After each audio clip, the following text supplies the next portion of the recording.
Hello, folks. We are terribly sorry for the delay, but the weather does look like it's clearing up. It's currently 42 degrees in Boston, Massachusetts, with high clouds, so things should speed up a bit, and hopefully we'll be boarding momentarily.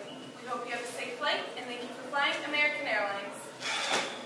God, you would think after 3 years of being overseas they'd get you home a little quicker.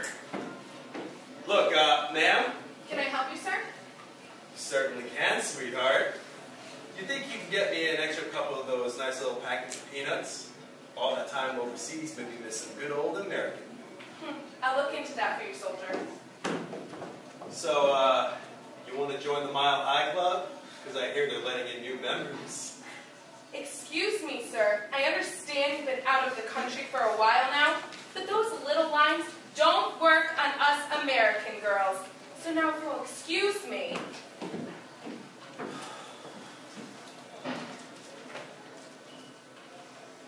Josh Turner. Nice to meet you, Jones. How? Dog tag soldier. Oh, right. So where were you located? Iraq. I just got out of Samara. Oh, wow. That was pretty central action, wasn't it? Yeah. Guess you could say that. I just came from Kirkuk. What? You were in the service. Yes, sir. Why so surprised, Jones? 5 long and strong years. Oh. I don't know. I guess I thought you'd say something a little sooner, seeing as I have the uniform and everything. Why so antsy, Jones? I don't know. Maybe I'm just tired. Maybe. Maybe it's something more. Sure. Maybe you're done traveling. Sure. Maybe it's that... Maybe it's because I can't get a quiet moment around here! Sorry. I didn't mean to snap. Maybe it's because it's about damn time I'm getting on a godforsaken plane, finally taking me home. Home. Well, that is a welcoming concept to me, at least, but you don't agree. So then I ask myself, what is it that made you so bitter, almost resentful, towards the concept of home? I wonder... Look, buddy, I would appreciate it if you would just stop.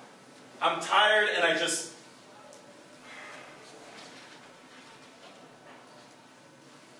Interesting, isn't it? The whole idea of an airport. All these people coming and going.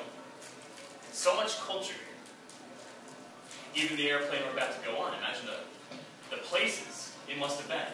The people that must have been on it. The stories it must have heard. If you do end up going to the bar, would you mind grabbing me a water? I'm not. But I can get you something if you want. No thanks. I'll be good until we get on the plane. Can I ask you something? Well, you're going to ask no matter what I say, so go ahead. Good point. How was it? How was what? Iraq? God freaking awful. That's how it was. Look, I don't want to talk about it, okay? Okay. What do you want to talk about? Nothing comes to mind. The mind. You know, it's interesting. The brain and the mind inhabit the same space, but some people say they're two distinct things. Okay. You need to take your psychology, philosophy, isn't the world one big mind fuck theory somewhere else, okay? Why so angry, Silver? I'm so angry. I'm so angry because I've been stuck in Iraq for 3 years. I've been stuck in Iraq and my family has been home living their lives without me. Living and suffering. Moving on without me. Suffering. Not suffering. I didn't mean to say that. It just slipped out. I don't think things ever just slip out. I think you're angry, but more importantly annoyed with yourself because you missed your life back at home. You thought you were going to do something great for this country, and what you saw wasn't so great. So now you're going back home and you don't know what to do with yourself. I didn't miss my life back home. Besides, no offense, but you have no idea what I'm going through. I mean, sure, you may know more than most, but still. Oh. Okay then. obvious you have one in you. Everybody does, and you just started it with everything you just told me. It was a mighty fine introduction. But tell me, why are you so bitter to your life back at home? What happened here or back overseas to make it so? No offense, but why the hell would I do that? Well, do you have a better idea to occupy our time? Besides, going to that charming corner bar over there and getting smashed, it's my experience that drunken stupors, narrow aisles, and bumpy landings aren't the best option. I don't know what to tell you. Maybe I'm just pissed off at the world and I'm just going to be that way forever. I don't know. Why don't you start at the beginning? Start at the what? I'm not having the beginning. Yeah. The beginning. Well, I already started my story, so... Yes, but that wasn't the beginning. You told me something, but I want to know the beginning. Well then, I guess I have to start with my dad. I never really knew him. Tom, you've missed so much. Pamela, you know I had no choice. I have men that needed me, men that depended on me and lived I know that. I don't blame you for it. I know you don't. I'm sorry. From now on, I shouldn't have to go any farther than Texas just to run a few training camps. Can I hold him? Of course.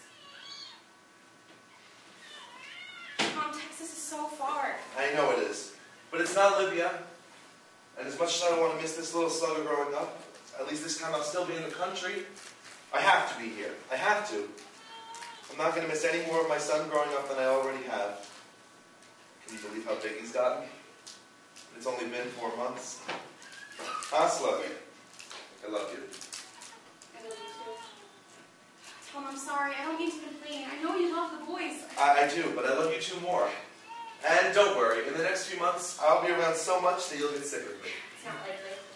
Come on. I want to feed Billy before he goes down for the nap. He went down to Texas within the next year or so. Maybe a few weeks at a time. Well, this one time when he was gone, 2 guys knocked on my door and told my mom that he was dead. A freak accident with some of the explosives they had on the base. Wow. That's pretty trying, growing up without a dad around.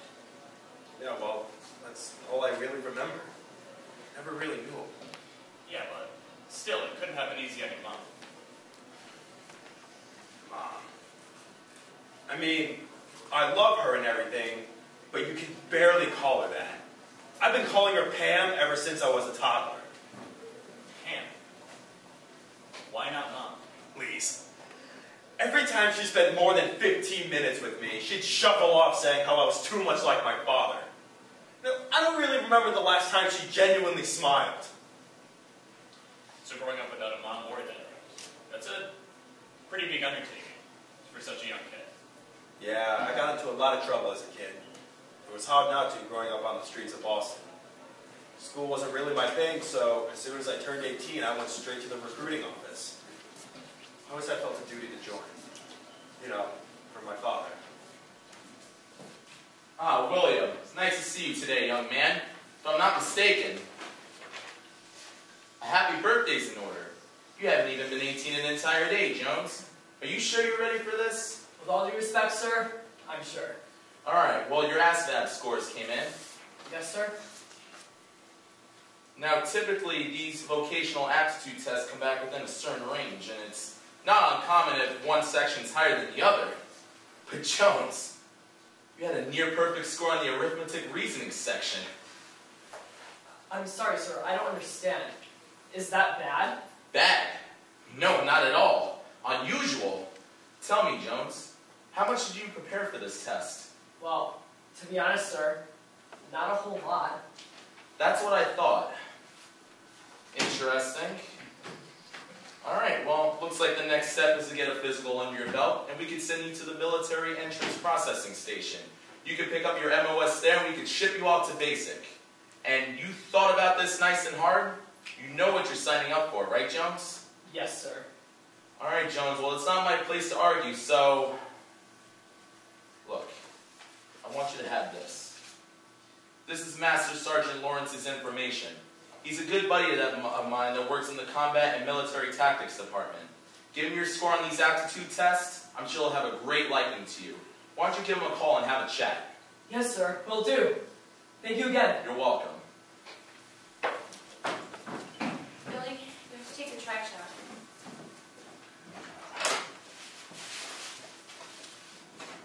Ma, can I talk to you for a second? After you've taken the trash out. I met with my recruiter officer today. He said I did really well with the aptitude test. He even gave me some higher-ups to contact in the combat department.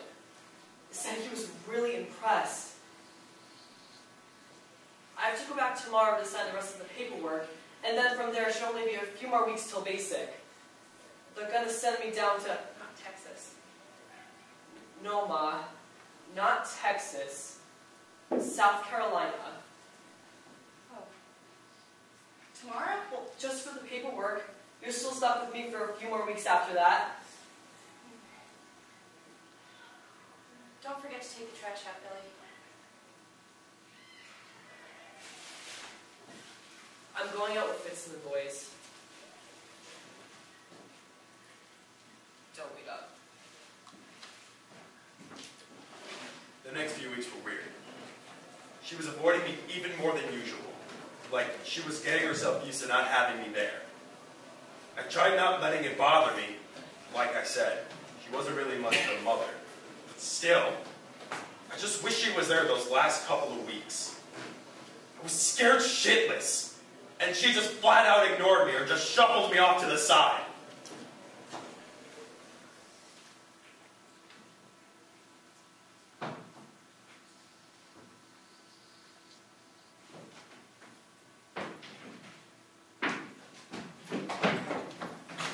Will you stop driving that thing? You're making a ruckus. Sorry.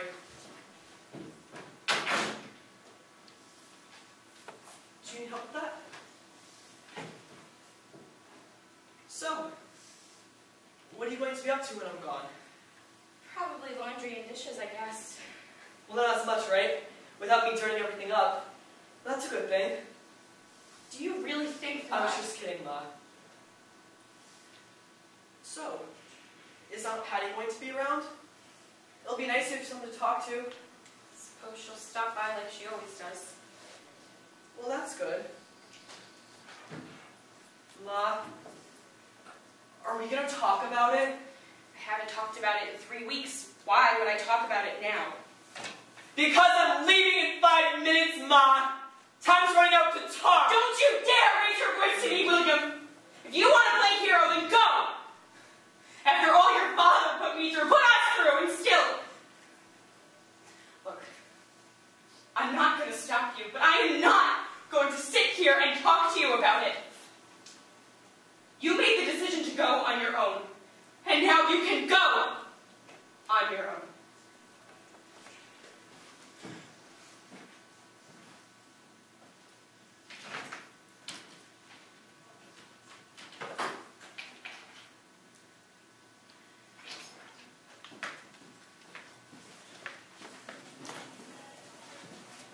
My mom wasn't happy, but she understood.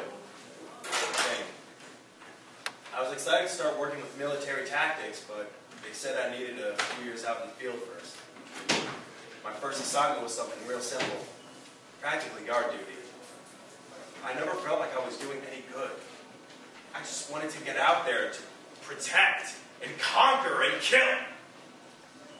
Well, do something productive. Productive. Well, yeah.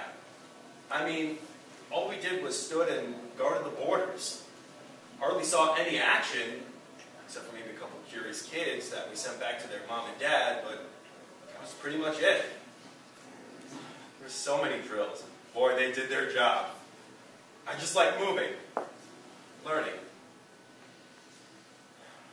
This one time, though, was different. 7 other guys and I were just wandering around in our tanks through the rough parts of Iraq. So we traveled hundreds of miles, and I gotta tell you, every time we went another mile, I figured it was a miracle. There were so many hidden landmines, not to mention IEDs. There was so much at stake. You don't know if it was your last day, last drive, last step. I counted every day. I never really counted before, but all I wanted to do was to get out, go home and just be done. Why? What made it any different than any of the other times? The setting, I guess. The roads just look so long-looking, never-ending. That constant unknowingness had me on edge all the time. I guess I still am a little apprehensive about going back home because I never really had anything there for me to begin with. Then again, I hope it has more for me than Iraq.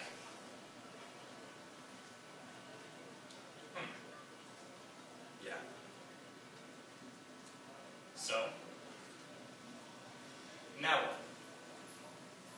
What do you mean, now what? Now I get to go home, and I get to do whatever the hell I want, without a captain or drill sergeant telling me what to do, or what time I have to be back for curfew, or how I get to act, or feel. And you! What hostilities do you have? There is no way somebody can come out of a war for 3 years and have no anger! Oh, I have anger. I just know how to handle it better than you. Better than most. And what makes you say that? Let's just call it unhappy circumstances of life. It is what it is. That's it? I pretty much give you my whole freaking life story, and all I get is unhappy circumstances? Why do you want me to tell you my story, Jones? What do you mean, why? Because you pretty much had me tell you mine. It won't help. I tried. I tried asking the other patients, hoping that maybe at one point I would think, wow, I've got it easy. But no matter how hard, no matter how complex or difficult it is, it still hurts. Patience? Do you want to know, Jones? Like you said, what else do we have to pass the time? It's not a happy story. You're sitting here, ain't ya? Good point.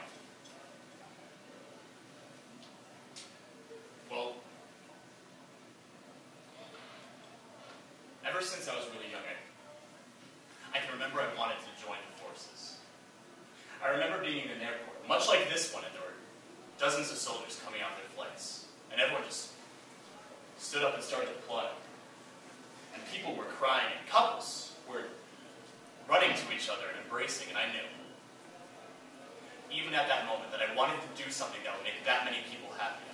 I wanted to come off the plane and have these people greeting me with this fascination and appreciation in their eyes.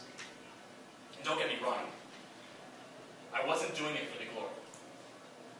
No, I did it because I wanted to know what those soldiers must be feeling. All those soldiers came off this plane with this wisdom in their eyes that I yearned to know. I'd never seen it in anyone else. Not my parents or my teachers. No. I wanted to have that knowledge too. So where'd the anger come from? The anger mostly came from her. Her name was Grace.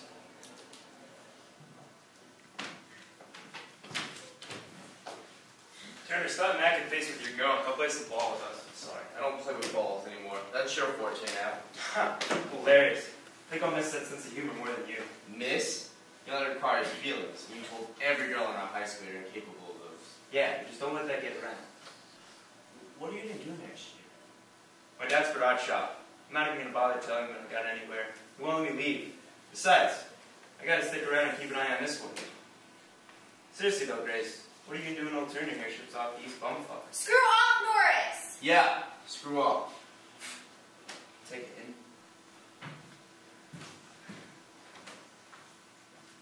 Please don't go. Joshua, we need to talk about this. We can't keep putting it off. It's happening. You told me from the beginning of this whole thing it would be something that we went through together. And I kept my promise. I told told you even before I told my mom about this thing.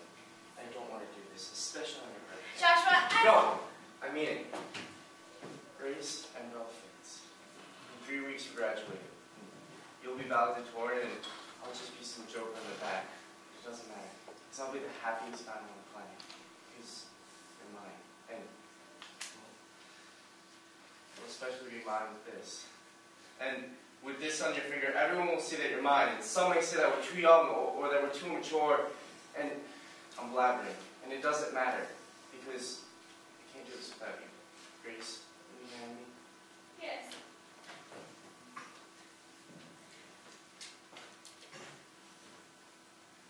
I could have been the happiest man on earth. She was everything I ever wanted.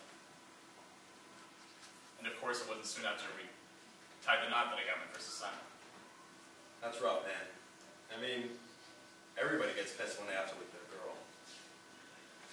No, I didn't just leave her. She left me. Let me guess. You came back after your first 6 months, and she was 5 months pregnant. Do you want to know, Jones? My bad. No. She didn't cheat on me. She died. It was a car accident. It wasn't her fault though. She was on her way home one night. Actually, she was on her way home away from my call because it was one of those rare times I was allowed to contact her. A couple of kids were pulling off at the light. And they ran me. I called 3 times that night. And a couple of days later, I get a visit from my captain real early in the morning telling me she was dead. And a week later, I get a letter from her mother saying they buried Grace with a ring. But they left me her necklace.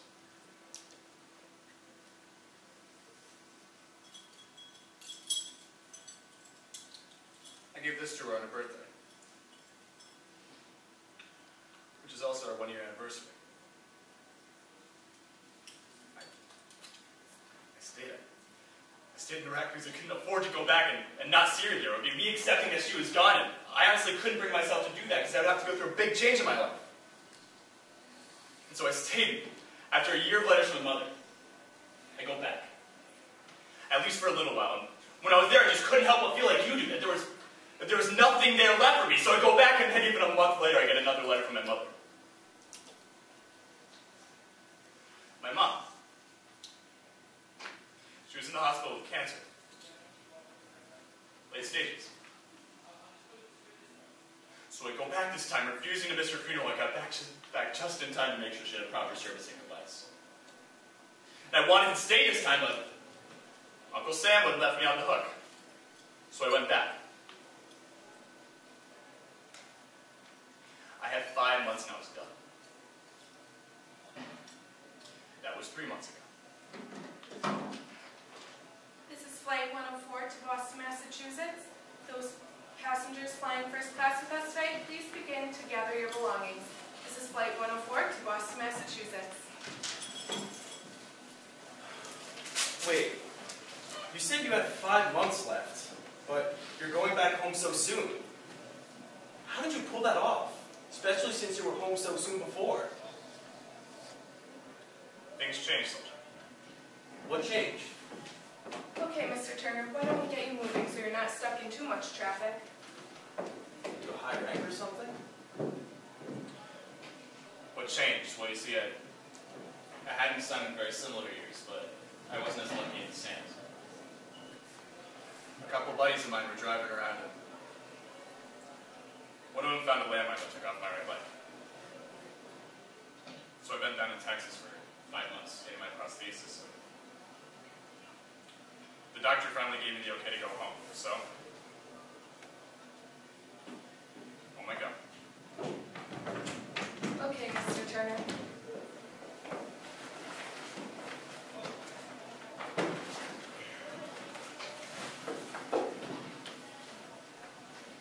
Turner, Jones? you got any more stories?